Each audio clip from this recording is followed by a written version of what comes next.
Messieurs les ministres, je voudrais d'abord, Monsieur le Président, vous souhaiter la bienvenue au Mali, chez vous. Parce que, comme vous le savez, nous le répétons, pour les Maliens, l'unité africaine fait partie de notre ADN. Nous répétons à l'envi que dans toutes les constitutions de la République du Mali depuis l'indépendance, quels que soient les régimes qui se sont succédés à la tête de l'État, il est immuablement inscrit que le Mali est prêt à céder tout ou partie de sa souveraineté pour construire l'unité africaine. Donc l'Union africaine se retrouve dans nos murs aujourd'hui pour chercher une solution à la crise malienne. Elle est dans son rôle. J'allais dire qu'elle accomplit son devoir.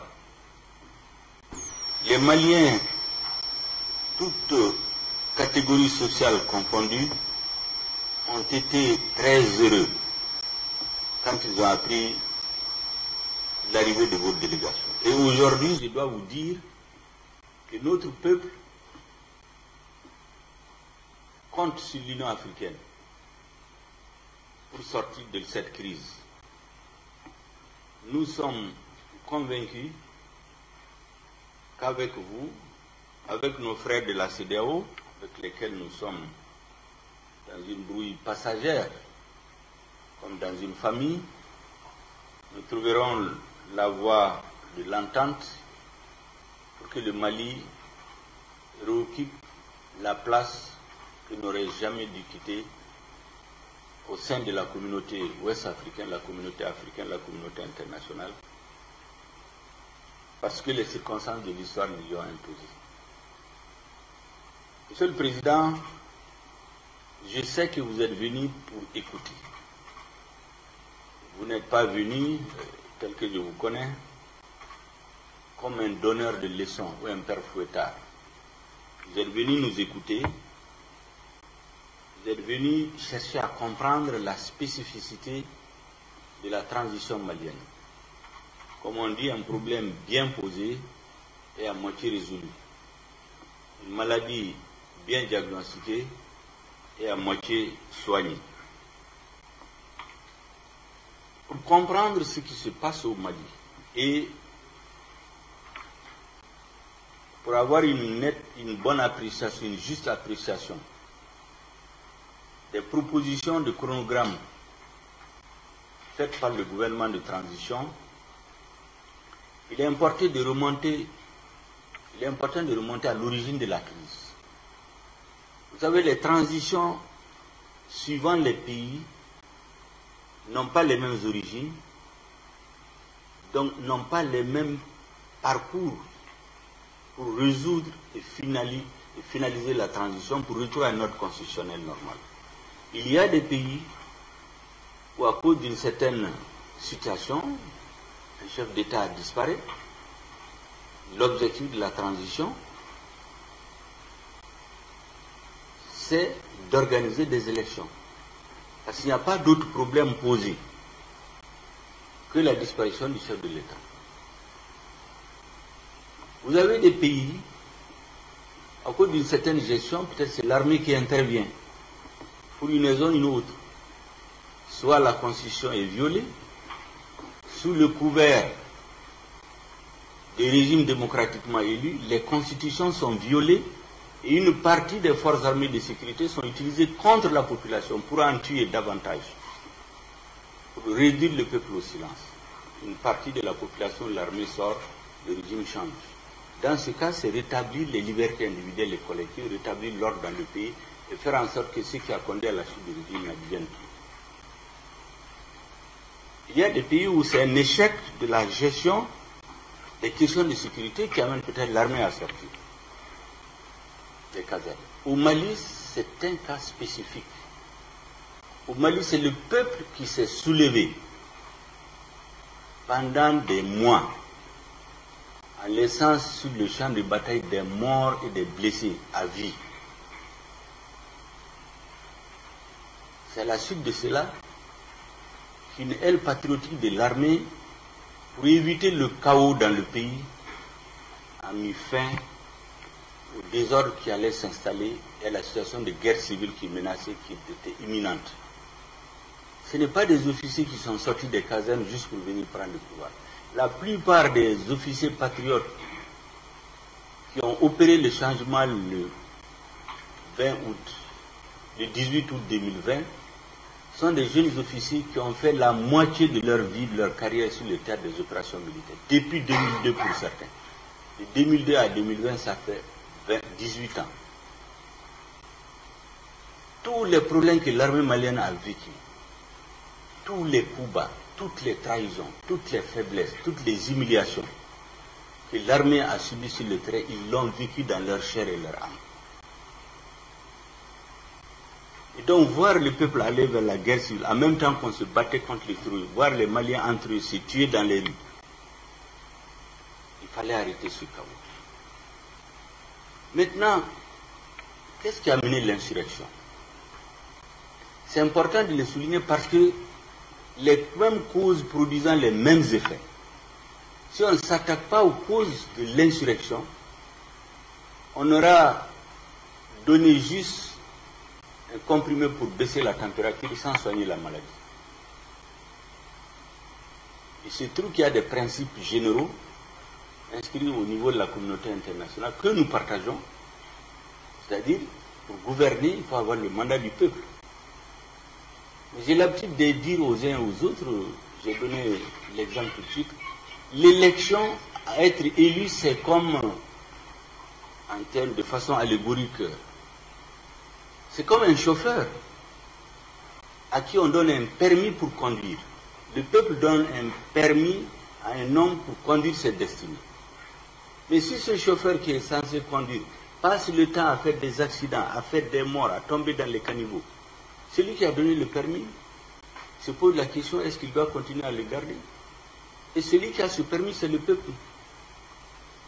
Lorsqu'un régime est élu, il promet à la population, première chose, ramener la paix et la sécurité. C'était ça le slogan qui a conduit au plébiscite de l'ancien président en 2013. Nous avions l'insécurité résiduelle dans le nord du Mali. 8 ans après, nous avons 80% du territoire envahi par le terrorisme. Les militaires tombent en masse. On les enterre dans des fosses communes parce qu'il n'y a même pas de quoi les transporter. Il y en a qui sortent pour aller chercher à boire. Les terroristes leur tendent des pièges. Ils les éliminent, ils prennent leurs véhicules, ils mettent les bouts d'explosifs, ils vont bombarder, ils vont faire exploser des casernes. Alors qu'au même moment, le budget pour ce qu'on appelait la loi d'orientation de programmation militaire, prévu par le gouvernement de transition en 2013, était de 400 milliards de francs CFA. Ça a été multiplié par 3 par le gouvernement élu en 2013, pour être de 1230 milliards. Tous les Maliens ont applaudi, même l'opposition a voté pour équiper l'armée.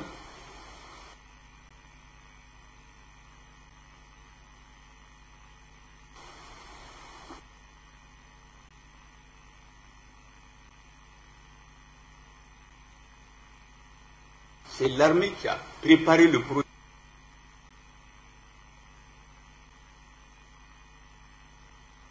avalisé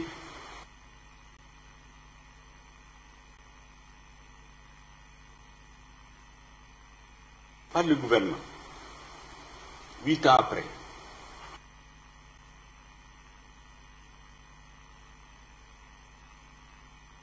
On n'a pas de vecteur aérien. L'argent voté pour acheter des vecteurs aériens a été détourné, au vu aussi de tout le monde. Tout le monde est au courant au Mali. Les ambassades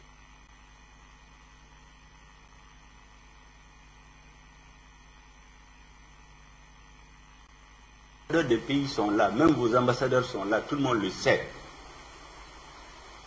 Pour acheter des hélicoptères, l'argent est détourné. Pour acheter des avions, l'argent est détourné.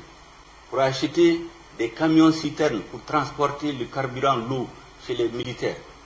Des camions qui coûtent 26 millions, on les facture à 250 millions de francs CFA. Les militaires tombent tous les jours. L'insécurité se répand, des villages entiers sont éliminés. Des femmes sont brûlées, les enfants, et la population est assise. On dit que le régime est démocratiquement élu, donc il doit rester. Donc le peuple dit, je ne veux plus des régimes incompétents qui ne peuvent pas assurer la sécurité. Le premier critère de légitimation des régimes dans notre conception, c'est sa capacité à assurer la sécurité des personnes et des biens. Un régime qui ne peut pas assurer la sécurité des personnes et des biens ne peut pas être légitime. Donc, le premier objectif de la transition, c'est de restaurer la sécurité sur une bonne partie du territoire, pour qu'un minimum, un maximum de citoyens soient sécurisés pour qu'ils puissent aller aux élections. Aujourd'hui, aucun homme politique, y compris ceux qui demandent de faire les élections en février, aucun homme politique ne peut aller faire une campagne chez lui. On en a fait la meilleure expérience en 2020, le chef de file de l'opposition, notre regretté Soumaïla Cissé, a été en campagne, il a été en ligne. Et donc, s'il s'agissait juste de faire une élection, il n'y a que l'armée qui est sur tout le territoire aujourd'hui. Il suffisait aux militaires de sortir un candidat et le présenter. Ils vont le faire élire, mais on aurait résolu quoi? Donc, la sécurité. Deuxième chose, la lutte contre la corruption et l'impunité. Je viens de vous expliquer comment les fonds de l'armée sont détournés massivement. 20 à 25% du budget d'État sont injectés pour la sécurité. Pas de résultat. L'insécurité s'étend tous les jours. Les Maliens ont les preuves, les citoyens là, qu'il y a eu des détournements massifs. Ce n'est pas seulement dans l'armée, dans la vie civile. Vous avez des projets dont les montants sont surfacturés. 50%, 60%. Aujourd'hui, la lutte contre la corruption, ce n'est pas seulement au niveau de l'armée, c'est au niveau de la vie civile. Des projets routiers qu'on facture à 22 milliards de francs CFA. Nous venons, nous les auditons, ça redescend à 12 milliards. Des montages qui sont faits pour pomper l'argent amené dans des comptes offshore. Ça revient sur des comptes des dirigeants, des responsables politiques. On a la liste aujourd'hui. Donc le peuple dit la lutte contre la corruption et l'impunité. Nous avons des disparitions forcées, des journalistes disparus, on ne sait pas où ils sont enterrés. Le peuple dit on n'est plus d'accord. Le peuple sort pour manifester. On tire sur la population.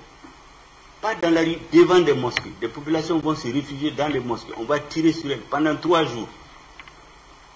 Avec plusieurs morts. La communauté internationale ne dit rien. Pendant qu'on lutte contre le terrorisme islamiste, on va tirer sur des citoyens dans les mosquées, devant les mosquées. Mais c'est une façon de donner des arguments aux terroristes. Le peuple dit qu'il faut des enquêtes pour savoir qui a donné l'ordre de faire cela. Aujourd'hui, ces enquêtes-là sont avancées. Donc, deuxième exigence du peuple, lutte contre l'impunité et la corruption. La troisième exigence de notre peuple, c'est de dire que la crise est partie des élections législatives d'avril-mars 2020, de mars-avril 2020, dont les résultats ont été, la population a considéré qu'elles ont été truquées. Depuis plus de 20 ans, il y a des réformes qui sont reportées par chaque président. Quand le président vient, il trouve les réformes, il ne les fait pas. Il attend la dernière année de son mandat pour vouloir réviser la Constitution. Le peuple, le soupçonnant de vouloir manipuler la Constitution, sort, il recule. On a reculé en 2010. D'abord en 2001. On a reculé en 2011. On a reculé en 2017. Le peuple dit qu'il faut finalement faire ces réformes-là. Parce que l'État a besoin de ces réformes pour un ancrage du processus démocratique. La CEDEAO elle-même, et c'est ça le paradoxe, c'est que nous ne comprenons pas. En 2018, il y a une crise politique qui a duré des mois.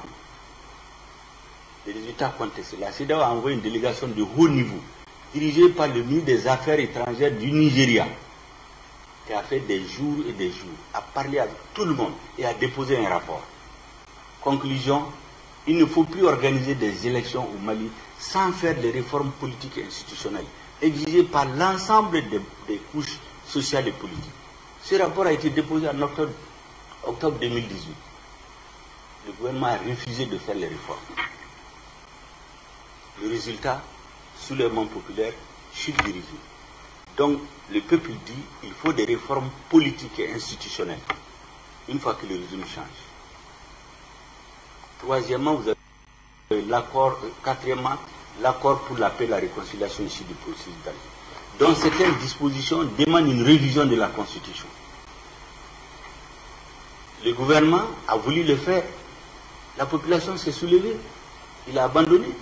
Parce que le peuple malien, dans sa grande majorité, soupçonne que si on met l'accord pour la paix et la réconciliation ici du processus d'Alger en œuvre sans prendre certaines précautions, ça va aboutir à la dislocation du pays à moyen et long terme. Donc le peuple dit, faisons des réformes, appliquons l'accord de manière à donner satisfaction autant que faire se peut au groupe signataire, mais en veillant à ce que l'unité, l'intégrité, la souveraineté de l'État malien sur l'ensemble du territoire ne soit jamais remis en cause. Voici les exigences autour desquelles le peuple s'est soulevé. Et donc lorsqu'un régime vient après ce soulèvement, est-ce qu'il y a plus logique que de demander de faire d'abord ces réformes avant d'aller à une élection?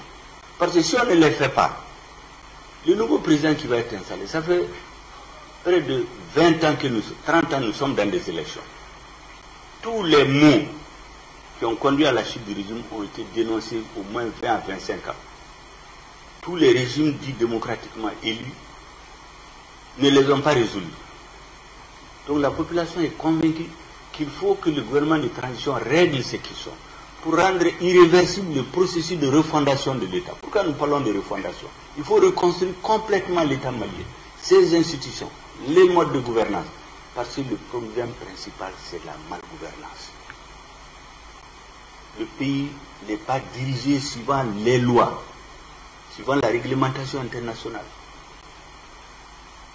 Voici les objectifs de la transition. Toute autre lecture qui ramenerait la transition uniquement à des élections, ça fait 30 ans que nous organisons des élections. C'est la preuve que les élections ne sont pas la solution. Elles ne sont pas une fin en soi.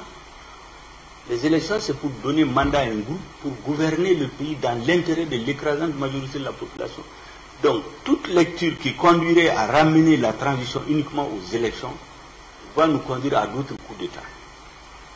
Nous voulons faire en sorte qu'il n'y ait pas de contestation, minimiser les contestations des élections, que le processus de lutte contre la corruption et l'impunité atteigne un point de non-retour, pour qu'aucun régime ne vienne nous amener en arrière, que l'équipement et la mise en condition de notre armée atteignent un niveau de non-retour.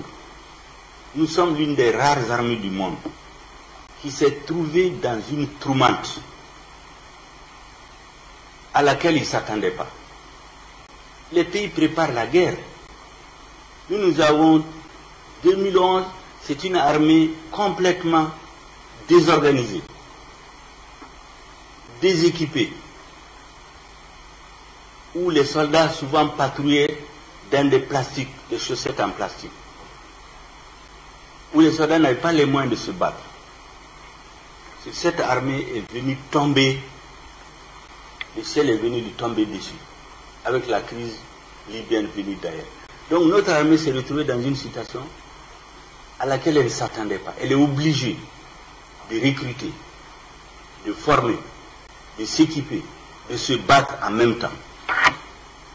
Même les plus grandes armées du monde n'ont pas été dans ces conditions.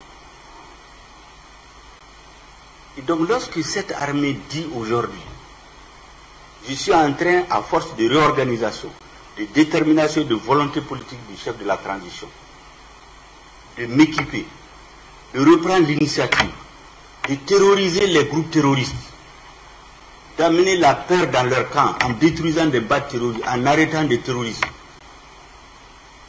Pendant qu'on engrange ces résultats, on vient nous donner un coup de poignard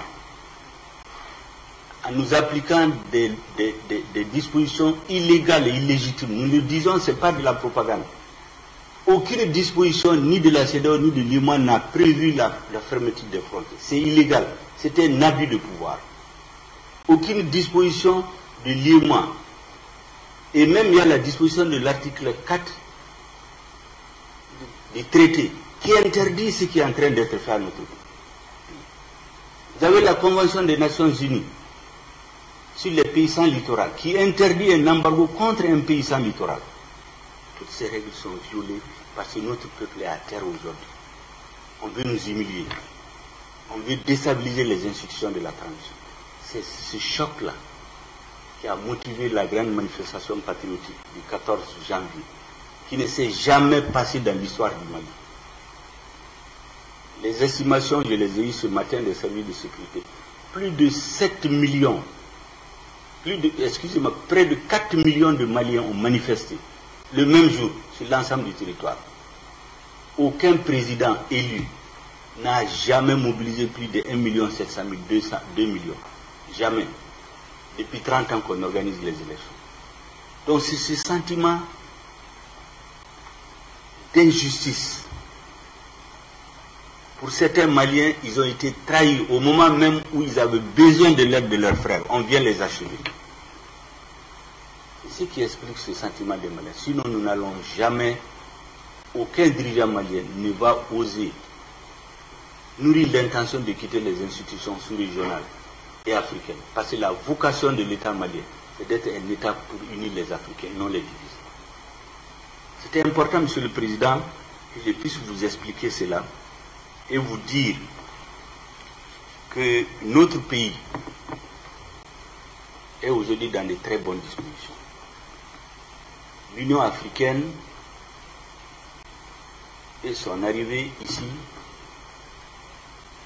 est attendue avec beaucoup d'espoir par les Maliens. La deuxième chose, c'est qu'on nous fait passer pour une équipe qui veut rester au pouvoir ad vitam aeternam. Il y a même des additions qui ont été faites, 6 ans et demi de transition, pas du tout. La véritable transition a commencé à partir de ce qu'on appelle la rectification de la transition, le 24 mai 2021. Toutes les exigences dont je viens de parler, du peuple, aucune de ces exigences n'a reçu un début de traitement avant le 24 août.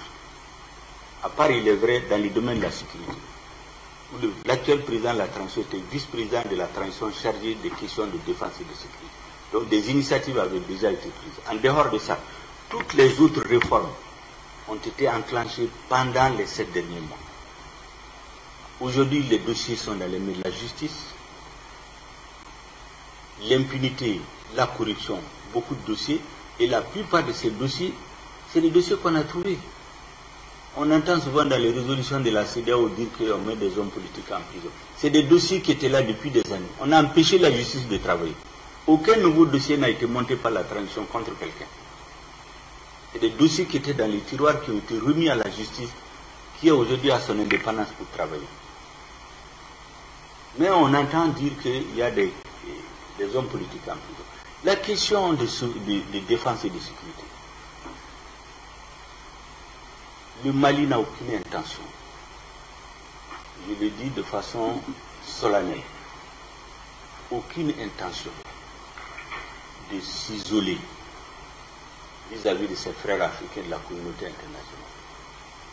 Nous n'avons pas une lecture étriquée de l'histoire pour imaginer qu'on peut vivre en vase clos, qu'on peut avoir toute la planète sur le dos et vivre en paix.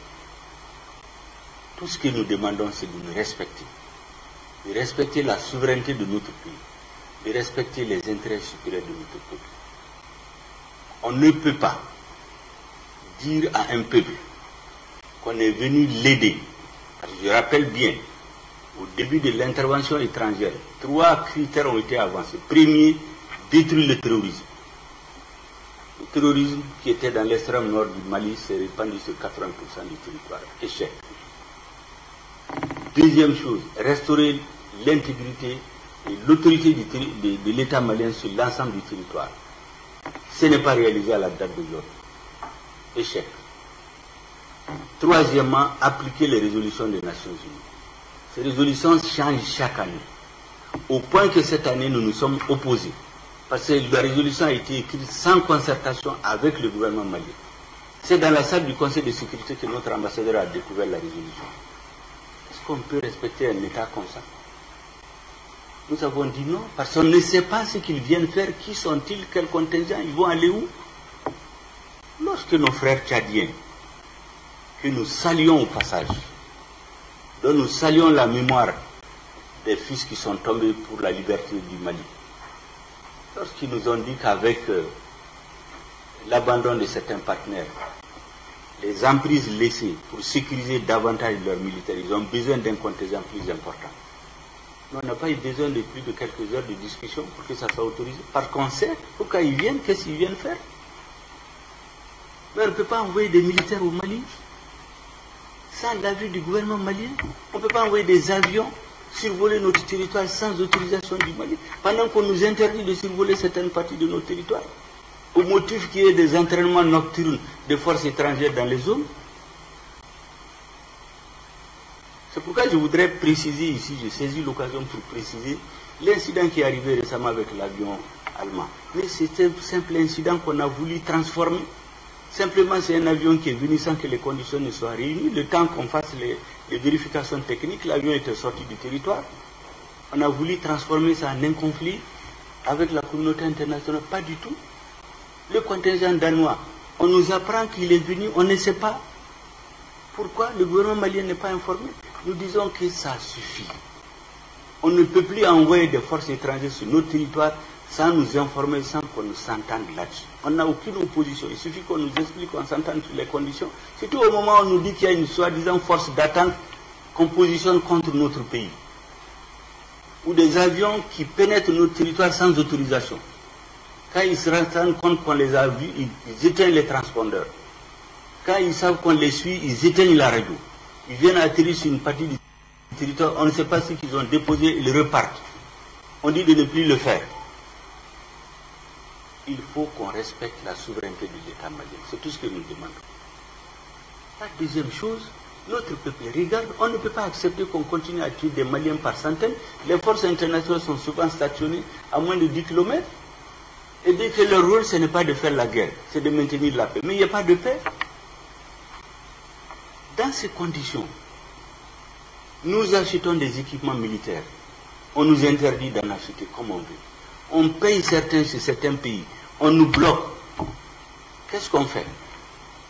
Mais on va chez ceux contre lesquels on ne peut pas faire de pression, avec lesquels nous avons une coopération depuis plus de 60 ans. C'est le cas de la Russie. Plus de 80% de nos militaires dans les années antérieures ont été formés en Russie. Plus de 90% des équipements qu'on a ont été faits en Russie. Quand on coopère avec cet État, on dit non, c'est Wagner. Et sans rien vérifier, les États de la CEDEAO prennent des résolutions pour condamner le Mali. Et nous leur avons dit, mais ça vous coûtait quoi d'envoyer une mission ici, de téléphoner à notre président? Vous référez à des rumeurs, à des candidatons, l'avis d'autres pays qui annoncent chaque fois, prochainement à telle date, il y aura un sommet de la CEDEAO, il y aura des sanctions. Il faut qu'ils respectent l'Afrique. On ne peut pas accepter ça. Nous demandons d'être respectés, de respecter nos souverainetés, de travailler à nous en tant qu'État ami. C'est tout. Il n'y a rien d'autre. C'est ce que nous avons dit hier, le contingent danois qui est venu, ils n'ont pas été avisés. On a des accords avec nous qui n'ont pas été respectés. Nous avons dit de retourner jusqu'à ce qu'on s'entende. On utilise ça pour nous diaboliser, exercer sur le gouvernement malien ce qu'ils appellent un terrorisme politique, médiatique et diplomatique, pour nous faire fléchir, pour abandonner notre pays comme ça. Avec en deuxième temps des bons discours et le réveil va être brutal. Et quand il sera brutal pour le Mali, c'est pour toute l'Afrique de l'Ouest et pour toute l'Afrique. Et nous avons dit que Dieu nous en garde, nous ferons tout pour que ça n'arrive pas. C'est pourquoi nous disons à nos frères de la CEDEAO, faites attention, faites attention, faites attention. À vouloir déstabiliser le gouvernement malien, vous allez déstabiliser l'État malien. En déstabilisant l'État malien, vous allez déstabiliser la sous-région. Vous allez aboutir au résultat contraire à ce que vous recherchez. Peut-être qu'il y a d'autres qui ont intérêt dans ça. Donc, Monsieur le Président, nous sommes dans de très bonnes dispositions aujourd'hui. Le calendrier que nous avons présenté, c'est le résultat des assises nationales de la refondation. Notre peuple dans toutes ses composantes, plus que jamais dans son histoire, plus de 90 000 personnes ont participé au débat. Leurs propos sont transcrits. Ça existe matériellement. On dit entre 6 mois et 10 ans. Non, 10 ans. Mais ceux qui ont été 10 ans n'étaient pas nombreux. Donc la majorité dit 5 ans. C'est ce que les assises ont été. Le gouvernement dit, je vais vers mes partenaires avec ce que mon peuple a retenu. Parce qu'il était exclu pour nous que le peuple décide de quelque chose et que nous on aille changer ça si ce n'est pas le résultat de discussion. Et le président a dit, respect pour nos aînés de la CEDEAO, respect pour nos partenaires.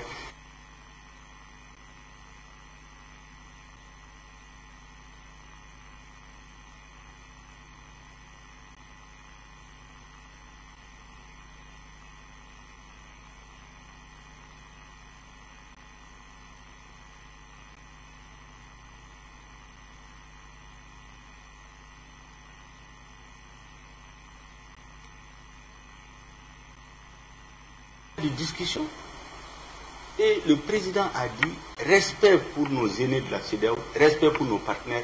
Quand les assises se sont clôturées le 30, nous nous sommes transportés dans le bureau du président. Nous avons travaillé toute la nuit pour que le lendemain, le 31 décembre, comme demandé, le chronogramme soit présenté à la CEDEAO. Nous nous attendions à un retour pour des discussions. Au lieu de cela, on a organisé une fuite dans la presse. Et les médias ont commencé à diaboliser le gouvernement. Alors qu'en ce moment, nous n'avons même pas montré à qui que ce soit. Notre président a fait la remarque à la délégation de la CEDEAO, qui est revenue vers nous, qui nous a expliqué ses préoccupations. Nous avons pris ça en compte. Il y a des délais de 2 mois qu'on a forcé pour amener, on a compressé jusqu'à la limite pour aller dans des discussions. Nous nous attendions à ce que nos frères viennent vers nous. Au lieu de cela, ils ont décidé, il faut faire tomber ce régime-là. Il faut le rendre impopulaire. Il faut les diaboliser. Il faut les terroriser. Pour quel objectif? Le peuple malien a dit qu'il a compris ce message-là et il ne l'acceptera pas. C'est pour cela que, au lieu de déstabiliser le régime, je crois que la CEDEAO même a fait que le régime de transition est sorti plus légitime qu'il ne l'a été au début. Parce que je ne suis pas sûr aujourd'hui qu'il y a plusieurs présidents de la CEDEAO qui peuvent faire sortir autant de personnes dans leur pays pour soutenir leur politique. Je ne suis pas sûr. Donc on met bas la terre. On revient discuter. C'est ce que nous nous attendions. Que notre peuple sache que son gouvernement est allé discuter avec ses partenaires, mais à l'issue de contraintes d'ordre international, le gouvernement et la communauté internationale ont convenu de telle période. Ça, notre peuple pourra le comprendre. Il ne comprendrait pas qu'il décide d'une chose et qu'on aille faire autre chose. Voici pourquoi nous avons proposé les 5 ans. Il n'y a rien d'autre derrière. Et aujourd'hui, je pense que l'Union africaine, sous votre haute autorité, va permettre de reprendre la balle au bord. Le reste, le président de la transition vous donnera, je crois, dans les détails, la stratégie que notre gouvernement a élaborée. Et nous sommes prêts aujourd'hui à des discussions. Lorsque nous avons été poignardés, nous n'avons pas paniqué. Nous sommes, le peuple malien a resserré ses rangs. Nous avons élaboré une stratégie de riposte sur 15-20 ans pour résister. Mais notre conviction, c'est que nous n'aurons pas besoin de tout cela. Avec votre appui, avec la compréhension de nos frères africains, avec une lecture plus objective de la situation politique par nos frères de la CEDEAO, nous pensons, nous espérons que nous allons arriver à un terrain d'entente dans les meilleurs délais. Le président de la transition vous donnera la suite pour les détails de ce qui a lieu de faire. Je vous remercie, Monsieur le Président. Les chaleureux. Et surtout vous remercier de l'exposé exhaustif sur la situation au Mali. Ce grand pays panafricaniste, vous l'avez rappelé, qui, dans sa constitution même, son peuple a décidé de céder tout ou partie de sa souveraineté au bénéfice de l'Union africaine, de l'unité africaine.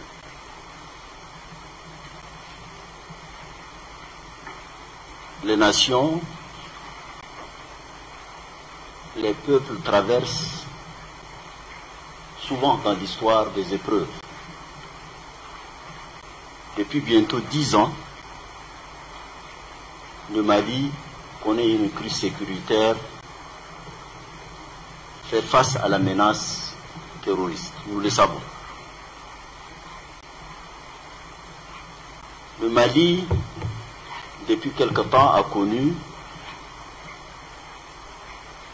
une rupture constitutionnelle. L'objectif de ma mission, c'est le Premier ministre, et c'est de venir vous écouter, de m'informer, de comprendre et de voir avec vous les voies et moyens d'apporter le soutien que le peuple malien est en droit d'attendre de son organisation de l'Union africaine.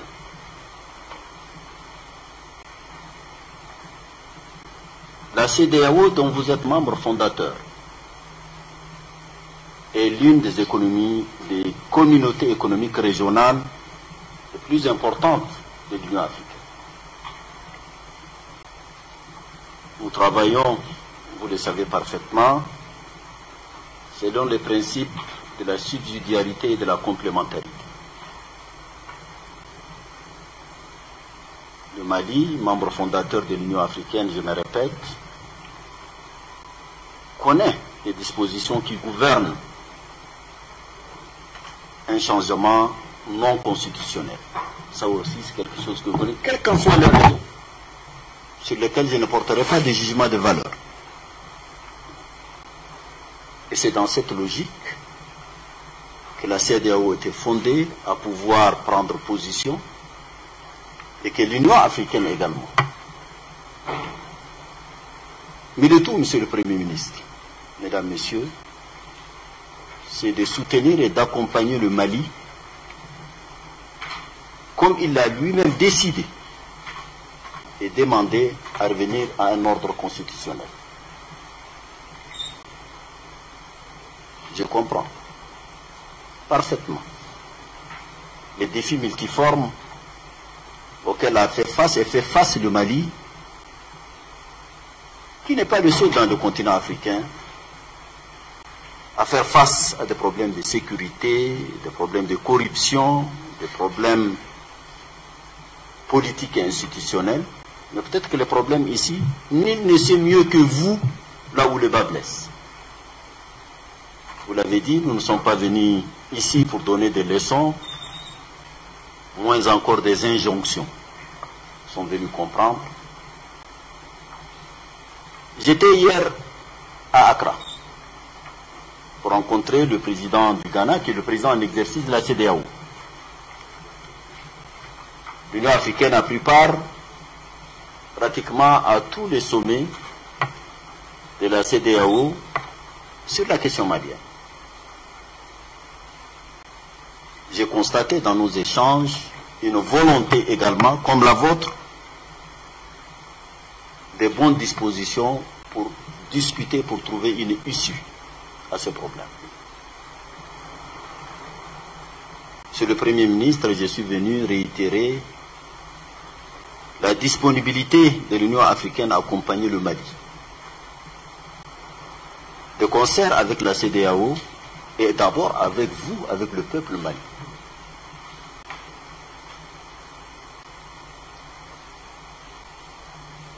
vous aviez fait une proposition de date pour la tenue d'élections, pour le retour à l'ordre constitutionnel. Des délais qui ont été jugés trop longs, pas acceptables. Il y a une nécessité de s'asseoir, vous l'avez dit, il y a une nécessité de pouvoir échanger. Le Mali est un État souverain. Personne ne peut contester son droit à sa souveraineté. Nous sommes un continent qui a fait face à, et qui continue à faire face à des défis importants. Et tous les panafricanistes, et les Maliens sont parmi les tout premiers, savent que l'Afrique ne peut compter aujourd'hui dans ce monde qu'uni et parlant d'une seule voix. Et je me répète, les accidents de parcours existent partout. Le plus important, c'est d'en tirer des leçons et en sortir plus aguerri. Je suis optimiste. Dans les discussions que j'ai eues avec le comité de suivi que nous avons mis en place, restreint ici, composé de l'Union africaine, de la CEDEAO, des Nations unies, j'ai rencontré ce matin M. le Premier ministre avant de rencontrer le ministre des Affaires étrangères, les diplomates et les représentants des partenaires ici à Bamako. J'ai constaté que tout le monde cherche une issue heureuse à cette brouille passagère que vous avez appelée avec la CEDEAO. Il le faut. Ce qui nous attend est encore plus grand, plus rude. L'agenda 2063 que nous nous sommes donné en tant que continent est fondé sur les triptyques de l'intégration, de la prospérité et de la paix dans notre continent. Le Sahel aujourd'hui, dont je suis moi-même originaire, depuis une dizaine d'années, fait face à un défi énorme, la lutte contre le terrorisme. Il nous faut plus de solidarité intra-africaine. D'abord, il faut que la communauté internationale, puisqu'il s'agit de la lutte contre le terrorisme, qui sont une menace à la paix et à la sécurité internationale, et c'est ça le rôle du Conseil de sécurité des Nations Unies. Nous sommes plus du quart des membres des Nations Unies. Ce sont des sujets sur lesquels nous travaillons et qui, à terme, assureront la sécurité et la stabilité de notre continent, qui a des ressources énormes, qui a des valeurs et qui a une jeunesse dynamique qui peut transformer ce continent au bénéfice de ses populations. Monsieur le Premier ministre, ce qui nous attend est encore plus grand. Cette brouille passagère, c'est ce que je retiens. Comme elle est passagère, comme un nuage pendant la saison sèche, il va disparaître tout de suite. Et nous allons revenir. Le Mali est un grand pays. On ne peut pas parler de l'Afrique sans le Mali. On ne peut pas parler de la CEDEAO sans le Mali. Ça, ce n'est pas possible. Et croyez-moi, je suis le président de la Commission de l'Union africaine, je sillonne le continent, ce sentiment est partagé par tout le monde. Par tout le monde. Donc, vivement, Monsieur le Premier ministre, que cette très bonne disposition des autorités de la transition, du peuple malien, de ses frères de la région et du continent, s'est rencontrée très rapidement, pour lever toutes ces équivoques et nous battre ensemble pour ce qui est essentiel à nos peuples. Et je crois que cela est possible. Et c'est notre devoir de le faire. Donc je suis venu vraiment vous écouter. J'ai bien noté tout ce que vous avez dit. J'aurai l'occasion de parler avec le président de la transition. Et nous sommes au service du Mali et nous sommes ensemble. Je vous remercie, Monsieur le Président.